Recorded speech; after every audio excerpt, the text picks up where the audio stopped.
സാധാരണഗതിയിൽ ഇംഗ്ലീഷ് സംസാരിക്കുന്ന എഴുതുന്ന ആളുകളൊക്കെ എല്ലാ സമയത്തും പറയുന്ന ഒരു വലിയൊരു ഇഷ്യൂ ആണ്, വലിയൊരു പ്രോബ്ലമാണ് ലെങ്തി ആയിട്ടുള്ള സെൻറ്റൻസുകൾ ഉണ്ടാക്കാൻ പറ്റുന്നില്ല എന്നുള്ളത്. ഓക്കെ, അപ്പോൾ നമ്മൾ ഇതിനു മുമ്പ് പ്രണയം ടെക്നിക്ക് പഠിച്ചു, ആ ടെക്നിക്ക് പഠിച്ചു, അതൊക്കെ വളരെ ചെറിയ ചെറിയ സെൻറ്റൻസുകളായിരുന്നു അല്ലേ. അപ്പോൾ എങ്ങനെയാണ് നമുക്ക് വലിയ ലെങ്തി ആയിട്ടുള്ള സെൻറ്റൻസുകൾ ഉണ്ടാക്കുക, അതിനുള്ള മെത്തേഡുകൾ എന്താണ്, ടെക്നിക്സ് എന്താണെന്നാണ് നമ്മൾ ഇന്ന് പഠിക്കാൻ വേണ്ടി പോകുന്നത്. അപ്പോൾ ഇന്ന് നമ്മൾ പഠിക്കുന്ന ടെക്നിക്കിൻ്റെ പേരെന്താണെന്നറിയോ? ഇതാ, ഗം ടെക്നിക്ക്. ഓക്കെ, അപ്പോൾ എൻ്റെ കയ്യിൽ കുറച്ച് ഗമ്മുണ്ട്. നമുക്ക് എന്ത് ചെയ്യാം, ആദ്യം തന്നെ ഗമ്മ് യൂസ് ചെയ്തിട്ട് പേപ്പർ ഒന്ന് ഒട്ടിച്ച് നോക്കാം. ഗമ്മ് തീർന്നു ഇതിൽ ഉണ്ട്.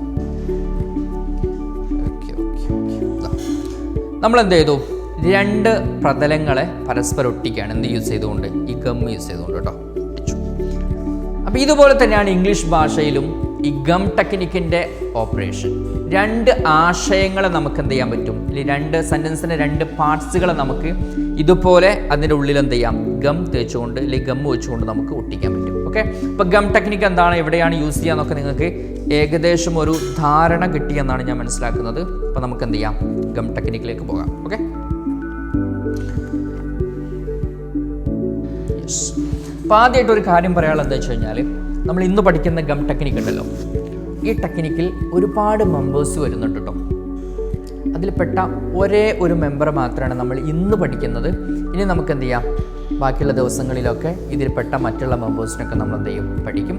സോ ഇന്ന് ആരാണ് നമ്മുടെ ഫസ്റ്റ് മെമ്പർ എന്നുള്ളത് നമുക്ക് പരിചയപ്പെടാം. അതിന് മുമ്പായിട്ട് ഈ ഗം ടെക്നിക്കിന് നമ്മുടെ സാധാരണ ട്രഡീഷണൽ മെത്തേഡൊക്കെ ഉണ്ടല്ലോ, സ്കൂളിൽ നിന്നും കോളേജിൽ നിന്നും ഇംഗ്ലീഷ് പുസ്തകത്തിൽ നിന്നൊക്കെ നമ്മൾ പഠിച്ചെടുക്കുകയാണെങ്കിൽ നിങ്ങൾക്ക് അവിടെ കാണാൻ പറ്റുന്ന പേര് ഇതായിരിക്കും കേട്ടോ, കൊഹിസീവ് ഡിവൈസസ് എന്നായിരിക്കും നിങ്ങൾ കാണുക. കൊഹിസീവ് എന്ന് പറഞ്ഞാൽ എന്താണ്, ലിങ്ക് ചെയ്യുന്ന, കണക്ട് ചെയ്യുന്നതാണ് അർത്ഥം. ഡിവൈസസ് എന്ന് പറഞ്ഞാൽ ഉപകരണം, ടൂൾ എന്നർത്ഥം. അതായത് പരസ്പരം ലിങ്ക് ചെയ്യിക്കാൻ വേണ്ടി യൂസ് ചെയ്യുന്ന ടൂൾ എന്നാണ് ഇതിനർത്ഥം. നമ്മളിത് പേര് കേട്ടിട്ട് പേടിക്കേണ്ട ആവശ്യമൊന്നുമില്ല, വളരെ സിമ്പിളാണത്.